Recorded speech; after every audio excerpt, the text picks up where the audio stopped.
Okay, પછી છે ને મારે માઇક બંધ થઈ જાય છે એટલે ચાલો તો અવાજ આવે છે ને બેનો? હા સર. ઓકે. જો આપણે આવું શીખ્યા હતા, આવું કોષ્ટક ગયા લેક્ચર ની અંદર.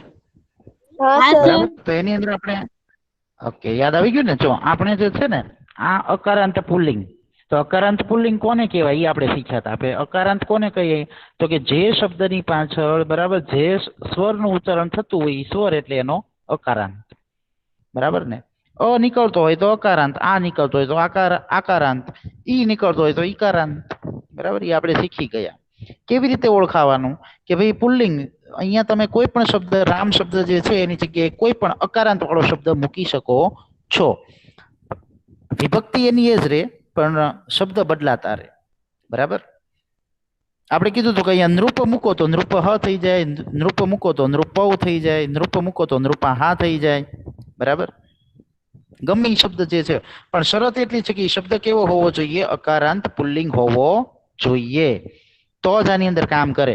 પછી તમે એમ કહો કે ભાઈ મારે નદીના રૂપો છે રામ પ્રમાણે કરવા છે, તો એમ નો હાલે.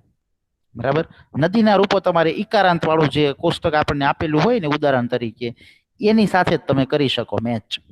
બરાબર ને? આની સાથે પછી બીજા કોઈ તમે મેચ કરી શકો નહીં. બરાબર છે? તો નહીતર પછી જે છે એ કોઈ વિભક્તિનો તાળો મળે જ નહીં આપણને. પણ આની અંદર તો ફક્ત ને ફક્ત સંસ્કૃતના જેટલા અકારાંત પુલ્લિંગ શબ્દો છે એ તમે આ વિભક્તિ પ્રમાણે કરી શકો, રામના કોષ્ટક પ્રમાણે. ઓકે, એ આપણે એક જોયું હતું. એ ઉપરાંત જે છે આપણે વિભક્તિ કેવી રીતે ઓળખાવાની એ પણ આપણે શીખી ગયા. અને એના માટે જે છે એ મેં તમને એક પીડીએફ પણ મોકલી હતી. તમે પીડીએફ જે છે એ જોઈ હશે અને એની અંદર તમે વાંચ્યું પણ હશે કે કેવી રીતે જે છે એ આપણે એ શબ્દોને ઓળખાવીએ છીએ. બરાબર ને? આ પીડીએફ મેં તમને મોકલાવી હતી. બરાબર, તો આ તમે લખી નાખી હશે બધાએ ફેરબુક ની અંદર, અને એની અંદર મેં તમને સમજાવ્યું. જો અહીંયા કે ભાઈ રામમ શબ્દ જે છે તો એનું રૂપ તમે આવી રીતે ઓળખાવી શકો. એ આપણે પ્રેક્ટિસ ગયા લેક્ચરમાં કરી લીધી કે ભાઈ રામ શબ્દ કેવો છે તો કે અકારાંત પુલ્લિંગ છે. બરાબર, વિભક્તિ એની કઈ છે તો કે બીજી વિભક્તિ છે. અને વચન કયું વપરાણું છે તો કે એક વચન.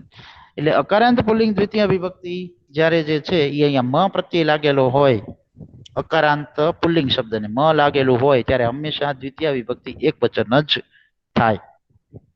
બરાબર, તો હવે આમાં કોઈને કઈ ડાઉટ છે? કઈ સમજાણું ન હોય એવું?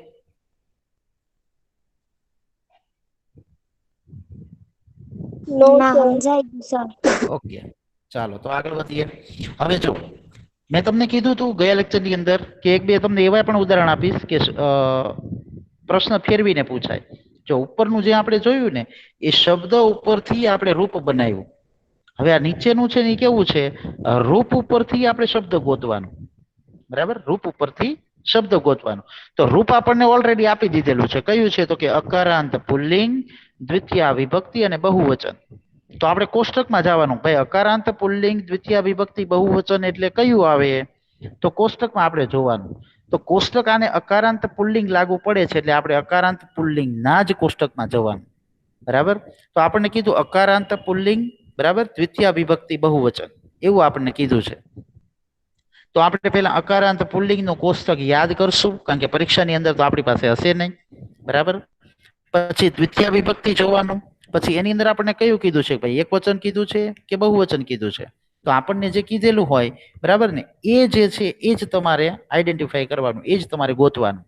અને જે વિભક્તિ કીધી હોય, જો અહીંયા આપણને અલગ અલગ જે રૂપો આપેલા છે એમાં વિભક્તિ આપણે અલગ અલગ લીધી હશે. જો અહીંયા આપણે શું કીધું? ભાઈ દ્વિતીય વિભક્તિ બહુવચન. તો દ્વિતીય વિભક્તિ બહુવચન જ જોવાની આપણે. બરાબર, પછી તમે એક વચન લખી નાખો તો તમારું ખોટું પડે. કેવી રીતે? જો તમને દ્વિતીય વિભક્તિ બહુવચન એટલે આ કોષ્ટક જે આપણને આપેલું છે ને એમાં દ્વિતીય વિભક્તિ અહીંયા છે અને બહુવચન અહીંયા છે. તો આપણો જવાબ એની અંદર શું આવશે? રામાનમ. બરાબર, હવે તમે એવી રીતે એની અંદર એક ઓપ્શન એવો હોય રામ, તો તમે આ ટીક કરી નાખો તો આ તમારો ઓપ્શન ખોટો પડે, કારણ કે એ તો દ્વિતીય વિભક્તિ એક વચન થઈ ગઈ. તમારે ઓળખાવાનું છે કયું? તો કે ભાઈ દ્વિતીય વિભક્તિ ખરી પણ એમાં તો 3 આવે, પણ વચન કયું? તો કે બહુવચન. તો તમે બહુવચન જે છે એ રામાન એ શબ્દ લખી શકો. બરાબર, આવી રીતે પણ પ્રશ્ન તમને પરીક્ષાની અંદર પૂછાય. હવે જે છે પ્રશ્નો એ મોટા ભાગના આ જ રીતના પૂછાય છે આપણને, બરાબર, કે ભાઈ આવી રીતે આપણને એક રૂપ ઓળખાવાનું આપ્યું હોય, બરાબર ને, રૂપ આખું આપી દીધેલું હોય, એના ઉપરથી આપણે શબ્દનું રૂપ ઓળખાવાનું હોય. અને તમે શબ્દ રૂપ પણ કહી શકો, વિભક્તિના રૂપ પણ કહી શકો અને નામના રૂપ પણ કહી શકો, બરાબર. શબ્દ રૂપ પણ પૂછાણું હોય તો પણ આજ, નામ રૂપ કીધું હોય તો પણ આજ, અને વિભક્તિ રૂપ કીધું હોય તો પણ આજ, જે આપણે શીખ્યા એ જ, બરાબર. ઓકે, હવે આમાં કઈ ડાઉટ કોઈને? જો અહીંયા જે છે ને કારાંતની સ્પષ્ટતા નથી આપી બીજાની અંદર, એ મેં જાણી જોઈને પ્રશ્ન આ બે મૂકેલા છે. આમાં તમને કારાંત નથી આપ્યો કે અકારાંત છે, આકારાંત છે કે ઈકારાંત. તો તમારે જે છે ને આ આવું ખાલી આપેલું હોય ને તો તમારે બધા કારાંત ચેક કરવા પડે, બરાબર ને, બધા જ કારાંત તમારે ચેક કરવા પડે. આવું જો કારાંત આપ્યું હોય ને તો, પણ તમે અભ્યાસ કરેલો હોય ને તો વાંધો ન આવે, તો તરત તમને આમ તાળો મળી જાય કે ના ના આની અંદર આ જ વિભક્તિનો ઉપયોગ થયેલો છે. જો આમાં ચતુર્થી વિભક્તિ અને એક વચન એટલું જ કીધું આપણને, પણ આપણે અકારાંતની જ અત્યારે પ્રેક્ટિસ કરીએ છીએ એટલે આપણે અકારાંતનું જ અત્યારે જોશું. આપણને એટલું કીધું ભાઈ ચતુર્થી વિભક્તિ અને એક વચન આમાં કયું છે, તો ચતુર્થી વિભક્તિને છે ને આય પ્રત્યય લાગે. કયો? તો કે આ ય. તો અહીંયા આપણે રામાય ગોતવાનું કે ભાઈ આય પ્રત્યય શેની અંદર લાગેલો છે, રામમેળમાં નથી લાગેલો, એ તો ત્રીજી વિભક્તિ થઈ જાય. હા, રામસ્યમાં પણ નથી લાગેલો, એ છઠ્ઠી વિભક્તિ થઈ જાય. આ પણ ત્રીજી બહુવચન થઈ જાય. તો ત્રણેયમાં નથી લાગેલો. શેમાં લાગેલો છે? રામાય. બી માં લાગેલો છે, એટલે આપણો જવાબ આ બીજો આવશે, રામાય. બરાબર છે, કારણ કે આપણને ચતુર્થી વિભક્તિ એક વચન કીધી એટલે આપણે કોષ્ટકમાં જોઈ લેવાનું, બરાબર. પણ કોષ્ટક જે છે એ કયો લાગુ પાડવું એ આપણી ઉપર ડિપેન્ડ છે કે ભાઈ આપણે કેટલું પાકું કર્યું છે, એના ઉપર ડિપેન્ડ છે. કોષ્ટક તમને આવડવું જોઈએ. જો કોષ્ટક ન આવડે તો તમે વિભક્તિ ઓળખાવી શકો નહીં. આ એક સ્પષ્ટતા ખાસ બધા માટે, બરાબર. કોષ્ટક ફરજિયાત છે. કોષ્ટક આવડતું હોય ને તો જ તમે વિભક્તિ ઓળખાવી શકો છો, બરાબર. હવે આપણે જે છે એ આ રૂપો છે એની અંદર કોઈને હવે કઈ પ્રશ્ન હોય તો પૂછી લ્યો, નહીતર પછી આપણે આગળ વધીએ. ઓકે, આમાં નથી કોઈને કઈ પ્રશ્ન? કોષ્ટક કેવી રીતના યાદ રાખવું? જો આપણે ગઈકાલે ગયા લેક્ચરમાં કીધું હતું કે ભાઈ એની અંદર જે છે ને, જો બે રૂપ કોમન થઈ ગયા. રામો રામો બે વખત આવી ગયું, બરાબર. તો તમારે કેટલી વખત યાદ રાખવાનું છે? એક જ વખત યાદ રાખવાનું છે, બરાબર. પછી રામાભ્યામ કેટલી વખત આવે છે? 3 વખત. જુઓ, રામાભ્યામ રામાભ્યામ રામાભ્યામ. અને રામયો કેટલી વખત આવે છે? તો કે 2 વખત. તો તમારે 3 જ શબ્દ યાદ રાખવાના. 3 શબ્દો કયા કયા? તો કે રામો. રામો કેટલી વખત આવે? 2 વખત.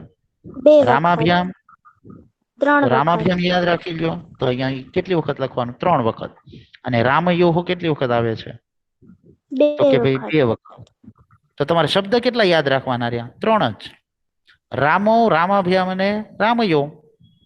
તો આખું થઈ ગયું. રામો રામો, રામાભ્યામ રામાભ્યામ રામાભ્યામ, રામયો રામયો. થઈ ગયું. તો આ દ્વિવચન તમારું સોલ્વ થઈ ગયું, બરાબર. ખાલી 3 જ શબ્દો યાદ રાખવાના. રામો રામો, રામાભ્યામ રામાભ્યામ રામાભ્યામ, રામયો રામયો. તો દ્વિવચન આખું સોલ્વ થઈ ગયું. એવી રીતે પાકું કરવાનું કે પછી જો તમે આ એક કોષ્ટક કરશો ને, એક કોષ્ટક કરશો પછી તમારે ઘણા બધા કોષ્ટક છે 9માં ભણવાના, પણ તમે આ એક કરશો એટલે આની જેવા જ બીજા બધા કોષ્ટક છે, બરાબર. અને અમુક જે છે શબ્દો જો એ કોમન આવશે. જો અહીંયા રામેભ્ય શબ્દ 2 વખત આવે છે તો આ 2 વખત જ તમારે લેવાનો છે, બરાબર. રામેભ્ય રામેભ્ય, તો એ તમે એક વખત યાદ રાખી લો એટલે તમને ખ્યાલ આવી જાય. આ રૂપોની અંદર બધામાં રામાયણ જ આવે. રામા નામ, બરાબર ને, નૃપા નામ, બરાબર, બાલા નામ, એવી રીતે શબ્દ અહીંયા આવશે. અને અહીંયા હંમેશા રામેશુ જ હોય. તો આ 2 તો બધાથી અલગ પડે એટલે આપણને તરત જ ઓળખાઈ જાય કે ષષ્ઠી બહુવચન અને સપ્તમી બહુવચન, એની અંદર આવા 2 રૂપો આવે છે, બરાબર. સંબોધન અત્યારે પાકું ન કરો તો ચાલે, કારણ કે એની અંદર તો હે રામ, હે રામો અને હે રામ અહીં જ છે, બરાબર. કારણ કે આપણે મેઇન જે છે ને એક વચનમાં ફરજિયાત પાકા કરવા પડશે. એની અંદર તમારે એમ યાદ રાખી લેવાનું કે અહીંયા મ લાગેલો છે, અહીંયા તો કે એણ લાગેલું છે, અહીંયા તો કે આય લાગેલો છે. જો આ બધા પ્રત્યયો છે સંસ્કૃતના. અહીંયા જુઓ રામાત, તો અહીંયા આત લાગેલો છે, બરાબર. અહીંયા સિંહ, તો અહીંયા સિંહ લાગેલો છે. તો આ પ્રત્યયો યાદ રાખી લેવાના. રામમ, રામેણ, રામાય, રામાત, રામસ્ય, અને છેલ્લો જે છે ખાલી એ લાગેલો છે રામે સપ્તમીમાં. તો મ, એણ, આય, આત, સ્ય, એ અને બસ 7 પૂરા. ઓકે, પહેલી વિભક્તિમાં તો કઈ પ્રત્યય છે નહીં. શું અવાજ કપાય છે તમારો? ઓકે, હવે આવે છે બરાબર? હા. ઓકે, હા સર.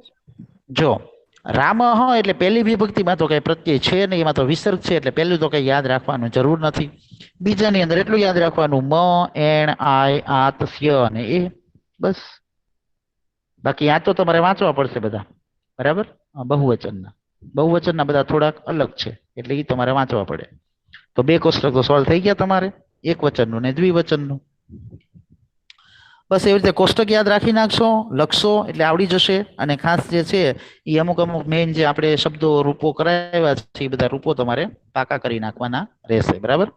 હું તમને છે ને આની એક પીડીએફ મોકલીશ, 10 જેટલા શબ્દો છે ને હું તમને લખીને મોકલીશ, બરાબર? દાખલા તરીકે એક શબ્દ આપેલો હોય કે ભાઈ નૃપયો, તો નૃપયો શબ્દને ઓળખાવો, તો તમે જે છે એ જાતે લખી અને ઓળખાવી દેજો, મને વોટ્સઅપની અંદર એ સેન્ડ કરી દેજો, બરાબર?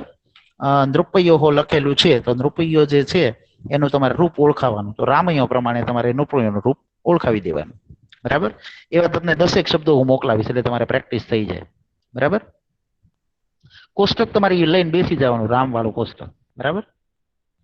Okay, clear? તો હવે આપણે આગળ વધીએ. આની અંદર કોઈને કઈ પ્રશ્ન હજી?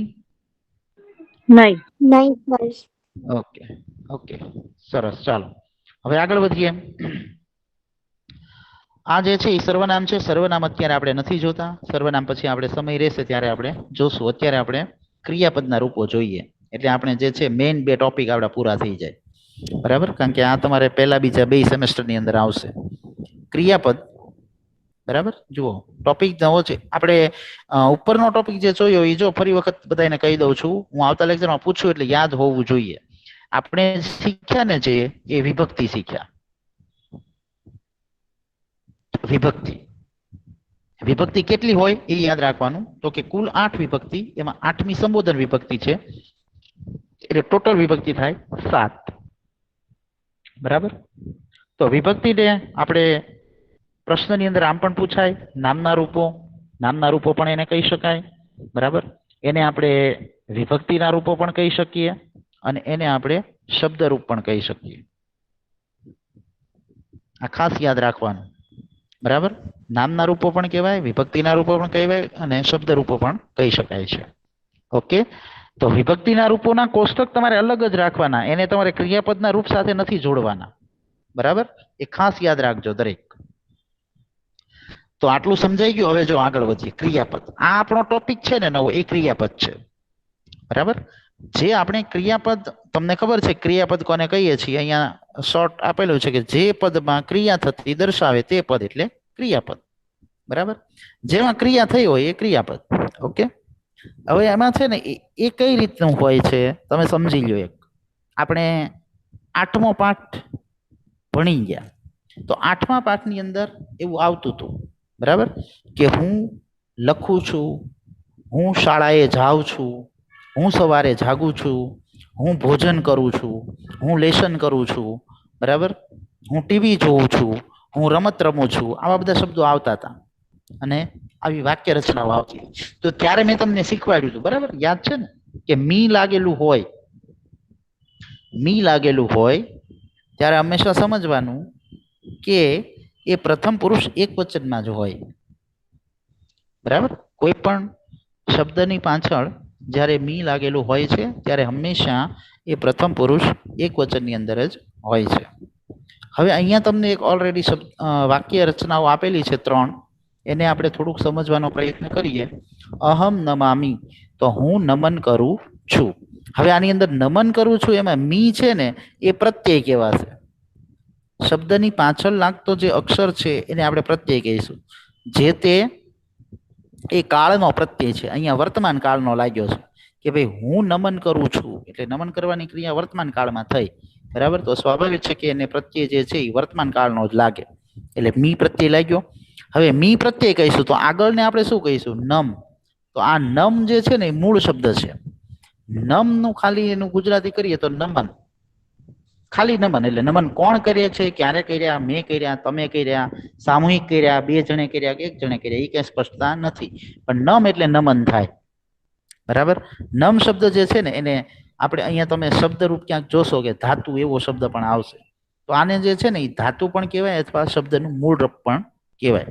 મૂળ રૂપ. બરાબર ને? શબ્દનું મૂળ રૂપ કે ભાઈ શબ્દ ક્યાંથી આવ્યો તો કે નમ ધાતુ છે એની અંદરથી નમન શબ્દ બન્યો. બરાબર. પણ મૂળ ધાતુ કઈ તો કે નમ. બરાબર. તો અહીંયા જે છે અહીંયા આપણને જોયું અહમ નમામી તો હું નમન કરું છું. બીજું આપણને એવું આપેલું છે ત્વમ નમસી એટલે તું નમન કરે છે.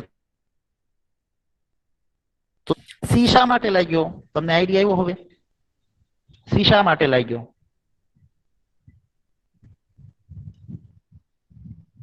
બીજું કોક કરે છે. હા, મેં તમને ઓલામાં શીખવાડ્યું હતું 8મા પાઠની અંદર. નમસી તો સી લાગેલું છે તો અહીંયા ત્વમ છે ને. હું મારા માટે હું વાક્ય બોલતો હોય ને તો હું અહમ લગાડું. તો અહમ લગાડું તો હું ક્રિયાપદનો કયો પ્રત્યય લગાડીશ? મી લગાડીશ. પણ હું તમારા માટે વાક્ય બોલું છું કે ભાઈ તું નમન કરે છે તો અહીંયા તું નમન કરે છે એટલે સી લાગશે એને. બરાબર. કારણ કે સી છે ને બીજા પુરુષ એક વચનનો પ્રત્યય છે. એ આપણે જોશું હમણાં કોષ્ટક એટલે તમને આઈડિયા આવી જશે. નૃપઃ નમતિ. હવે અહીંયા જે છે ને નૃપ રાજા એટલે કોઈક બીજાની જ વાત આપણે કરીએ છીએ. હું તમારી વાત નથી કરતો, હું મારી વાત નથી કરતો, પણ આપણે ભેગા થઈને કોઈક અન્યની વાત કરીએ છીએ. તો અન્યની વાત થઈ કે ભાઈ રાજાની વાત છે, ભાઈ રાજા નમન કરે છે તો એને તી પ્રત્યય લાગશે અન્ય પુરુષ એક વચનનો. બરાબર. અહીંયા તમને આપેલું છે જુઓ, થોડુંક આપણે સમજવા માટે વાંચીએ એની અંદર કે અહીંયા નમવાની એક સરખી ક્રિયા દર્શાવી છે પણ પહેલાની અંદર અહમ છે એટલે પહેલો પુરુષ થઈ જાય, ત્વમ છે એટલે બીજો પુરુષ થઈ જાય અને નૃપ છે એટલે ત્રીજો પુરુષ થઈ જાય. તો એ રીતે આપણે ક્રિયાપદનું રૂપ જે છે એ પુરુષ અને વચન પ્રમાણે પણ બદલાતું રહેતું હોય છે. બરાબર. પુરુષ અને વચન કોને કહેવાય તો બધાને ખ્યાલ છે. બરાબર. પહેલો પુરુષ, બીજો પુરુષ અને ત્રીજો પુરુષ આપણે ગુજરાતીમાં બોલીએ. સંસ્કૃતમાં એમ પણ બોલી શકાય ઉત્તમ, મધ્યમ અને અન્ય પુરુષ. બરાબર. ઓકે. પહેલો પુરુષ, બીજો પુરુષ, ત્રીજો પુરુષ કોઈક એક વખત રિપીટ કરી જાવ ચાલો ફટાફટ. કોને કહેવાય?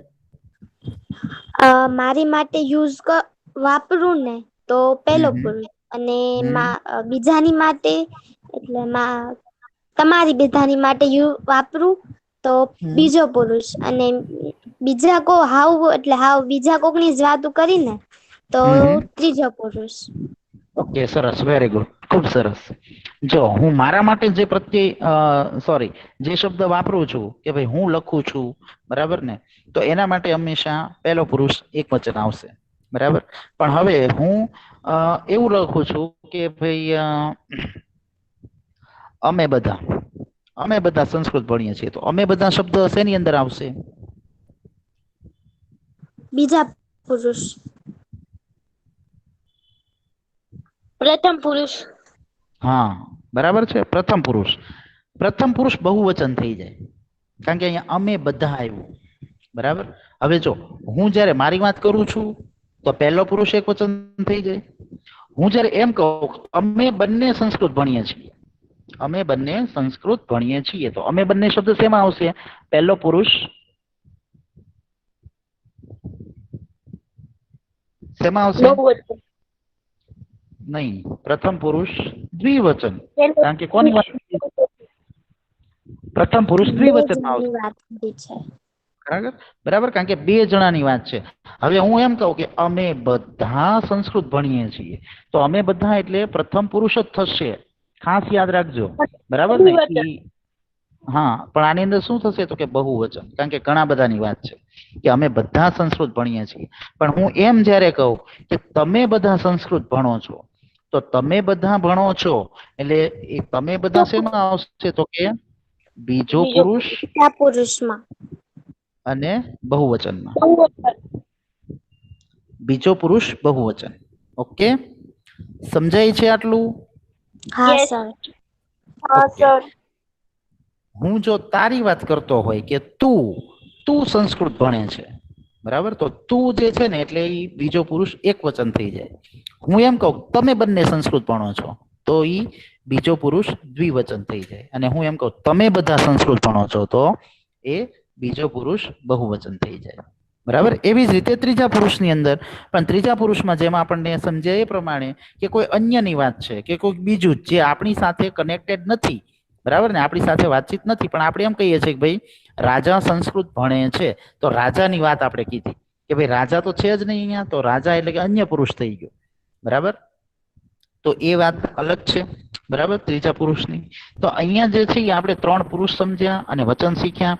હવે એવી રીતે અહીંયા જુઓ આપણે જેવી રીતે ગુજરાતીની અંદર શબ્દ બનાવીએ કે ભાઈ ગુજરાતીમાં કેવી રીતે આપણે દાખલા તરીકે કોઈ એક શબ્દ આપણે મૂકી દીધો હોય કે ભણ શબ્દ મૂક્યો તો આના ઉપરથી તમને એમ કે કંઈક વાક્ય બનાવો કે કોઈ પણ તમને આની અંદરથી શબ્દ બનાવો તો કેટલા બધા શબ્દો અને વાક્ય બને કે ભાઈ ભણીશ, ભણતો હતો, બરાબર ને, ભણું છું, અમે ભણતા હતા, તમે ભણતા હતા, અમે ભણીશું, તમે ભણશો. બરાબર. તો આપણે કેટલા બધા શબ્દો અને વાક્ય બનાવી શકીએ. તો એવી જ રીતે સેમ સંસ્કૃતમાં થશે કે ભાઈ એક જ શબ્દ આપેલો હોય નમ, પણ નમ શબ્દ ઉપરથી કેટલા બધા બનાવી શકાય. પણ સંસ્કૃતની અંદર જેવી રીતે આપણે ગુજરાતીમાં પ્રત્યય લાગતા હોય કે ભાઈ મારે ભૂતકાળમાં બોલવું હોય તો હું એમ જ બોલું કે ભણતો હતો. જો મારે ભવિષ્યકાળ બોલવું હોય તો હું એમ જ બોલીશ કે ભણીશ. બરાબર ને. શા માટે આપણને ગુજરાતી જે છે આનો બધાનો ઉપયોગ કરીએ છીએ એટલે આપણને ખ્યાલ છે. હવે સંસ્કૃતની અંદર એવા બધા પ્રત્યયો લાગેલા હોય કે મારે વર્તમાન કાળમાં બોલવું હોય તો એ પ્રમાણે પ્રત્યય લગાડવો પડે, મારે ભૂતકાળમાં બોલવું હોય તો એ પ્રમાણે પ્રત્યય લગાડવો પડે. તો એવા બધા પ્રત્યયો જે છે એ આપણને આ કોષ્ટકની અંદર આપેલા છે કે ભાઈ વર્તમાન કાળમાં વાક્ય તમારે બનાવવું હોય તો તમે ક્રિયાપદને કેવો કોષ્ટક લગાડશો, સોરી કયું પ્રત્યય લગાડશો કોષ્ટકમાંથી. બરાબર. કે તમારે વર્તમાન કાળનું વાક્ય બનાવવું છે તો કોષ્ટકમાંથી કયો પ્રત્યય લગાડશો એ આપણે આની અંદર શીખવાનું છે. અને એનું નામ છે ક્રિયાપદના રૂપો. બરાબર. અને આપણે એક્ઝામની અંદર પણ પૂછવાનું છે એટલે દરેક જણા ખાસ ધ્યાનથી શીખજો. હવે આ બધું જે છે એ આપણે થોડુંક એની અંદર ડિટેલમાં આપેલું છે કે ભાઈ વિકર્ણ પ્રત્યયની પણ એ આપણે ઓળખાવાનો હોતો નથી. પછી આપણે જ્યારે આગળ સમય રહેશે ત્યારે આપણે એ શીખશું. બરાબર. જો હવે આપણે સીધા કોષ્ટક ઉપર આવીએ. એકદમ સહેલું કોષ્ટક છે આ કોષ્ટક. મેં તમને અગાઉ પણ 8મા પાઠમાં પણ બતાવેલું છે. બરાબર. એટલે તમને ખ્યાલ આવી જશે. બરાબર છે. હવે કોષ્ટકની અંદર જુઓ આપણને પ્રત્યયો આટલા આપેલા છે. કોષ્ટક શેનું છે તો કે વર્તમાન કાળ પરસ્મય પદ. બે પ્રકારના પદ આવે, પરસ્મય પદ અને આત્મનેય પદ. પણ પરસ્મય પદ અને આત્મનેય પદ જે છે એમાં છે ને ગણ પ્રમાણે અલગ અલગ પ્રકારના ધાતુ આપેલા હોય કે ભાઈ કયા ધાતુને કઈ પ્રકારનો પ્રત્યય લગાડવો. બરાબર ને. તો એ જે છે એને આપણે ઊંડાણમાં નથી ઉતરતા, પણ તમારે એટલું યાદ રાખવાનું કે આપણે જે પહેલો કોષ્ટક શીખવાનો છે પરસ્મય પદના પ્રત્યયનો શીખવાનો છે. બરાબર. બે ગણ છે એની અંદર, એ પરસ્મય પદ અને આત્મનેય પદ. એમાં બે પ્રકારના અલગ અલગ ધાતુઓ પ્રયોજિત થતા હોય. ધાતુ એટલે શું તો કે મૂળ રૂપ, મૂળ શબ્દ. બરાબર. અમુક શબ્દ પરસ્મય પદના હોય, અમુક શબ્દ આત્મનેય પદના હોય. એ રીતે શીખીએ. એની અંદર ત્રણ પુરુષ આપણે જોયા, પહેલો, બીજો અને ત્રીજો. ત્રણ વચન આપણે શીખ્યા, એક વચન, દ્વિવચન અને બહુવચન. હવે આ જે છે ને એને આપણે પ્રત્યય કહીશું. આ શબ્દની છેલ્લે લાગે. જે તે ક્રિયાપદ હોય ને એના અંતમાં, જેમ આપણે ઉપર શબ્દ એક જોયો નમ શબ્દ મૂળ હતો તો એને આપણે નમાં મી લગાડ્યું. બરાબર ને. તો અહીંયા મી છે ને જેને લાગેલો મી, એ જે છે એ શું છે તો કે પ્રત્યય. શેનો છે તો કે વર્તમાન કાળનો. બરાબર. આટલું ખ્યાલ આવી ગયું. હા. ઓકે. હવે આપણે સમજીએ. જો હવે આ જે છે આને આપણે પ્રત્યય કહીશું. ખાસ યાદ રાખજો. આને ક્રિયાપદના અથવા તો કાળના પ્રત્યય બે કહેવાય. કાળના પ્રત્યય એટલે આ વર્તમાન કાળ, ભવિષ્યકાળ, ભૂતકાળ એ બધા આવશે. બરાબર. પણ મૂળ જે છે એને કાળના પ્રત્યય કહી શકાય અને ક્રિયાપદના પ્રત્યય પણ કહી શકાય. હવે એની અંદર માનો કે ઉદાહરણ આપણને જે આપેલું હોય, બરાબર, એ ઉદાહરણને આપણે સોલ્વ કરવાનું. જેવી રીતે વિભક્તિના કોષ્ટકમાં કર્યું સેમ ટુ સેમ એ જ રીતે. માનો કે આપણને એક ઉદાહરણ આપેલું છે કે એક જ ઉદાહરણ દ્વારા બધાને સમજાઈ જવું જોઈએ. સાવ સહેલું છે. એટલે બરાબર ધ્યાન રાખશો એટલે એક જ ઉદાહરણમાં બધાને સમજાઈ જશે. બરાબર. આપણને શબ્દ આપેલો છે લીખામી. હવે લીખામીની અંદર તમે જોઈ શકો છો કે મી શબ્દ છે ને, છેલ્લો મી અક્ષર એ છે ને પ્રત્યય છે. શેનો પ્રત્યય છે? તો કે વર્તમાન કાળ પરસ્મય પદનો. એટલે આપણે જે છે ને જ્યારે રૂપ પૂછાણું હોય ત્યારે સૌ પ્રથમ પ્રત્યય જોવાનો કે ભાઈ છેલ્લે શું લાગેલું છે એને ઈ જોવાનું. તો છેલ્લે આમાં મી લાગેલો છે. કોષ્ટકમાં તમે જોશો તો કોષ્ટકમાં આપણે મી ગોતવાનો કે ભાઈ મી ક્યાં છે. તો આપણે આપણી પાસે જ્યારે ઘણા બધા કોષ્ટક મગજમાં હશે, અત્યારે આપણે એક જ શીખીએ છીએ કે ભાઈ મી વહ મહ સી થહ થ તી તહ અંતિ. તો મને અહીંયા મી મળી ગયો છે કે ભાઈ મી અહીંયા જ છે પહેલો જ. બરાબર. તો મારે પછી બીજે ક્યાંક ગોતવા જવાની જરૂર નથી, મી મને પહેલા જ મળી ગયો. બરાબર. તો હવે હું એનું રૂપ ઓળખાવીશ કે ભાઈ રૂપ એવી રીતે ઓળખાવાનું. પરીક્ષામાં તમને એમ પૂછો લીખામી શબ્દનું રૂપ ઓળખાવો. બરાબર. તો હું રૂપ ઓળખાવીશ હવે કે ભાઈ કોષ્ટક શેનું છે? તો કે વર્તમાન કાળ પરસ્મય પદ. તો હું પહેલા એટલું લખીશ, ટૂંકમાં લખું છું, વર્તમાન કાળ પરસ્મય પદ. આટલું લખાઈ ગયું. પછી મારે જોવાનું ભાઈ મી જે છે એ કયા પુરુષમાં છે? તો તમે જોઈ શકો છો પહેલા પુરુષમાં છે. તો હું અહીંયા લખીશ પ્રથમ પુરુષ. પ્રથમ પુરુષ થઈ ગયો. હવે મી છે એક વચનમાં, દ્વિવચનમાં, બહુવચનમાં? ક્યાં છે? તો કે એક વચનમાં જ છે. બરાબર. તો હું અહીંયા લખીશ એક વચન. તો મારું આ રૂપ તૈયાર થઈ ગયું આખું કે ભાઈ લીખામીનું રૂપ શું થાય અથવા લીખામીનું રૂપ ઓળખાવો. તો હું આવી રીતે ઓળખાવી દઉં, વર્તમાન કાળ પરસ્મય પદ પ્રથમ પુરુષ એક વચન. ક્લિયર? સમજાઈ ગયું? હા સર. આવી રીતે રૂપો તમને પૂછાય કે ભાઈ લીખામી શબ્દનું રૂપ ઓળખાવો. તો અહીંયા મી પ્રત્યે લાગેલો છે છેલ્લે, તો તમારે મી જે છે શબ્દ, બરાબર ને, એને આધારિત પહેલો પુરુષ એક વચન ઓળખાવી દેવાનું. એટલે મૂળ રૂપ તમારે આટલું જ યાદ રાખવાનું કે આ તો કોમન બધામાં આવી જ જશે. વર્તમાન કાળ પરસ્મય પદ પ્રથમ પુરુષ એક વચન, આટલું કોમન તમારે યાદ રાખવાનું. બરાબર. બાકી આ તો બધામાં કોમન જ આવશે વર્તમાન કાળ પરસ્મય પદ. તો કયું રૂપ થયું? તો કે ભાઈ પહેલો પુરુષ એક વચન. બરાબર. બીજું એક ઉદાહરણ લઈએ. દાખલા તરીકે આપણને શબ્દ એવી રીતે આપેલો હોય, કોઈ પણ શબ્દ કોઈ પણ આપેલો હોય, શબ્દ તમે અહીંયા કોઈ પણ લગાડો. દાખલા તરીકે હું પઠ લગાડું ને તો પઠ પ્રમાણે બધા રૂપ થાય કે પઠામી, પઠાવહ, પઠામહ, પઠસી, પઠથહ, પઠથ, પઠતી, પઠતહ અને પઠંતી. બરાબર. પછી આપણે મેં લીખ લીધું. લીખ તો લીખામી, લીખાવહ, લીખામહ, લીખસી. તો લીખ પ્રમાણે રૂપો થાય. બરાબર છે. હું આની અંદર જે છે નમ લઉં તો નમામી, નમાવહ, નમામહ, નમસી, નમથ, નમથ, નમતી, નમતઃ, નમંતી. તો નમ પ્રમાણે રૂપો થશે.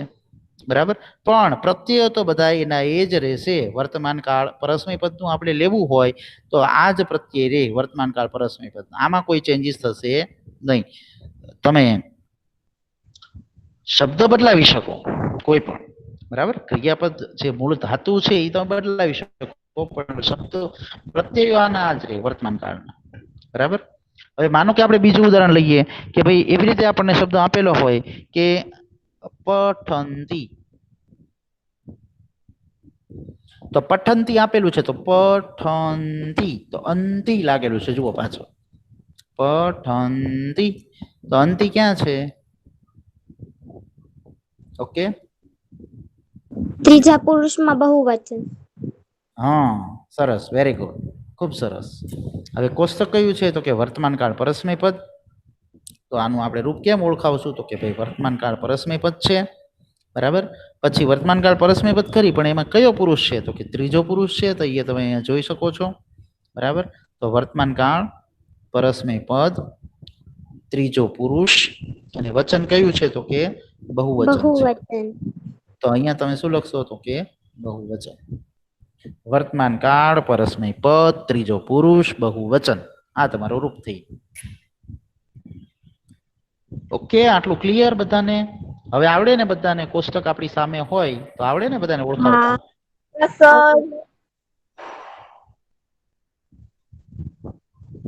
હવે છે ને એનું ઉલટું થોડુંક જોઈ લઈએ. આપણે જે વિભક્તિમાં શીખ્યા ને હમણાં, મેં તમને પીડીએફ બતાવીને એમાં શીખ્યા હતા, એનું ઉલટું લઈ લઈએ.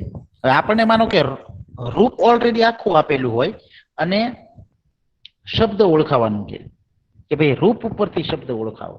તો રૂપ ઓલરેડી તમને આપેલું હોય. કેવી રીતે? આવી રીતે રૂપ આપી દીધેલું હોય કે ભાઈ નીચેનામાંથી વર્તમાન કાળ પરસ્મય પદ, બરાબર, ત્રીજો પુરુષ એક વચન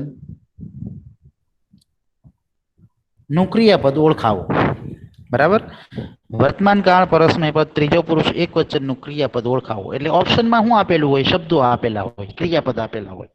દાખલા તરીકે એક ઓપ્શનમાં આપણો એવો હોય કે એક ઓપ્શન છે દાખલા તરીકે એ, તો એ ની અંદર આપણને આપેલું હોય પઠતી. બી ની અંદર આપણને આપેલું હોય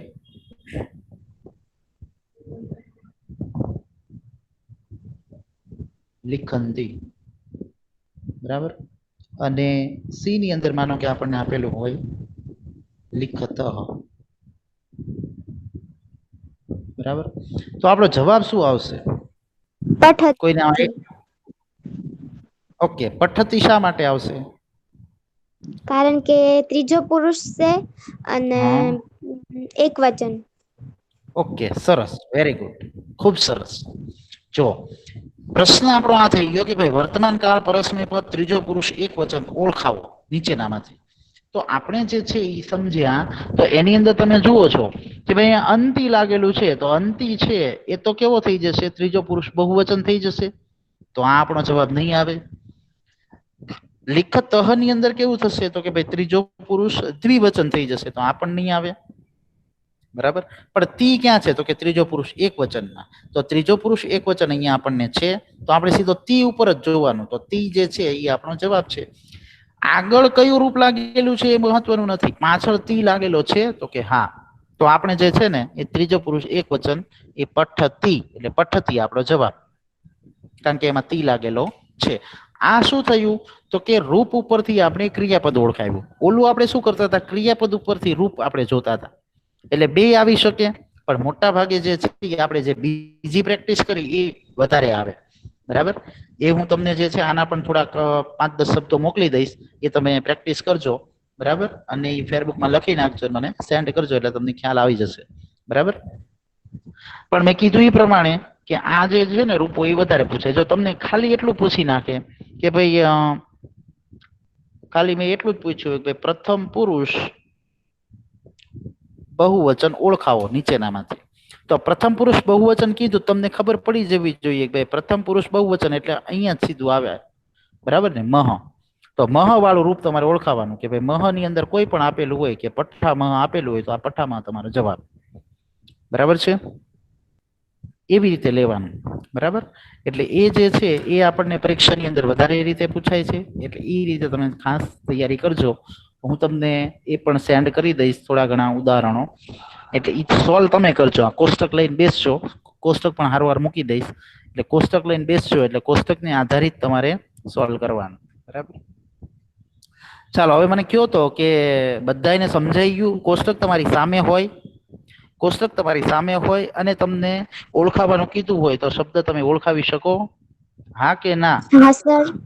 હા. હા, બધા કયો તો માઇક ઓન કરીને. હા સર. હા, સર. ઓકે. હા હા, હજી કોઈક બાકી છે? કોઈક બોલતું જ નથી. બરાબર ને? તો આવી રીતે જે છે ને રૂપો એ બધા જે છે એ શીખી લેવાના કે ભાઈ આની અંદર કેવી રીતનું રૂપ જે છે આપણે ઓળખાવાનું. જેટલી પ્રેક્ટિસ તમે કરશો ને એટલું તમને વધારે સરળતાથી આવડતું જશે. અને પરીક્ષાની અંદર આપણને જે છે એ આવી રીતે જ પૂછાય છે. બરાબર, મેં તમને કીધું એ પ્રમાણે કે ભાઈ પહેલો પુરુષ બહુવચન ઓળખાવો એટલે પહેલો પુરુષ બહુવચન તમારે મહ પ્રત્યે પકડીને ચાલવાનું કે ભાઈ 4 ઓપ્શનમાં મહ ક્યાં લાગેલું છે. જો આમાં બહુ નાનો એવો ભેદ તમને દેખાડી દઉં. આ તમને દેખાય થ અને થ? બરાબર, એમાં તમે જો આમાં ફેરફાર કેટલો છે? આમાં વિસર્ગ લાગેલો છે ને આમાં નથી લાગેલો. બરાબર, હવે જો એવું તમને રૂપ કીધું હોય ઓળખાવાનું, બરાબર, કે ભાઈ પઠ્ઠ થહ નું રૂપ ઓળખાવો, તો અહીંયા તમને ખબર પડી જોઈએ કે ભાઈ થહ લાગેલું છે ને તો એ દ્વિવચન આવશે. બરાબર ને? તો તમને તરત ખબર પડી જોઈએ કે ભાઈ વિસર્ગ લાગેલો છે એટલે દ્વિવચન જ આવે. બરાબર, અને પછી જો તમને આવી રીતે પૂછેલું હોય ભાઈ લિખત નું રૂપ ઓળખાવો, તો લિખત ખાલી છે તો વિસર્ગ લાગેલો નથી તો બહુવચન આવે પાછું, બરાબર ને? આ બહુ નાનો એવો ભેદ, ખાલી વિસર્ગથી આખું રૂપ ફરી જાય કે દ્વિવચનમાં તમારે લખવું હોય તો થ લખવાનું અને બહુવચનમાં કોઈ વાક્ય બનાવવું હોય તો તમારે થ બનાવવાનું, બરાબર? એટલે જો અહીંયા જે છે ને, જ્યારે આપણે ઉપરનું જે ઉદાહરણ જોયું હતું ને, એક જ મિનિટ હો, જો આ ઉપરનું ઉદાહરણ જોયું હતું ને, અહમ, ત્વમ અને કોઈ અન્ય, તો હવે તમને ખ્યાલ આવી ગયો ને શા માટે વપરાય આ શબ્દો, બરાબર? કે ભાઈ અહીંયા અહમ છે એટલા માટે મેં મી લગાડ્યું, બરાબર? અહીંયા ત્વમ છે એટલા માટે સી લગાડ્યું, અને અહીંયા નૃપ કોઈ અન્યની વાત છે ને એટલા માટે અન્ય પુરુષ લગાડ્યું છે, બરાબર?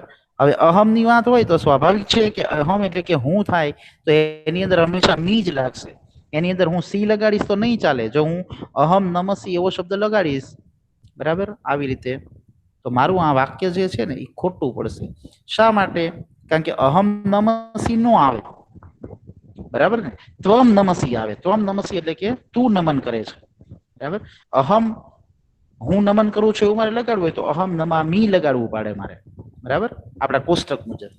તો કોષ્ટકનો ઉપયોગ હવે સમજાઈ ગયો ને કે આવી રીતે પણ જે છે એ વાક્યની અંદર તમે કોષ્ટકનો ઉપયોગ કરી શકો કે ભાઈ જે વાક્ય હંમેશા પહેલા પુરુષ એક વચનમાં હોય એને મી જ લાગે ક્રિયાપદને, બરાબર? જે વાક્ય પહેલા પુરુષ દ્વિવચનમાં હોય એને હંમેશા વહ જ લાગે, બરાબર? અમે બંને સંસ્કૃત ભણીએ છીએ તો અમે બંને માટે આવામ શબ્દનો ઉપયોગ થાય કે ભાઈ આવામાં સંસ્કૃતમ પઠાવહ, તો એને પઠાવહ લાગશે કે ભાઈ અમે બંને સંસ્કૃત ભણીએ છીએ, એ રીતે. ઓકે, ચાલો તો અહીંયા જે છે એ આપણે સમય થવા આવ્યો છે. બીજું હવે તમને હોમવર્કની એક થોડીક વાત કરી દઉં. આવા તમને જો અહીંયા કોષ્ટક પણ આપેલા છે. હા બોલો. કાંઈ નહીં સર, પેલા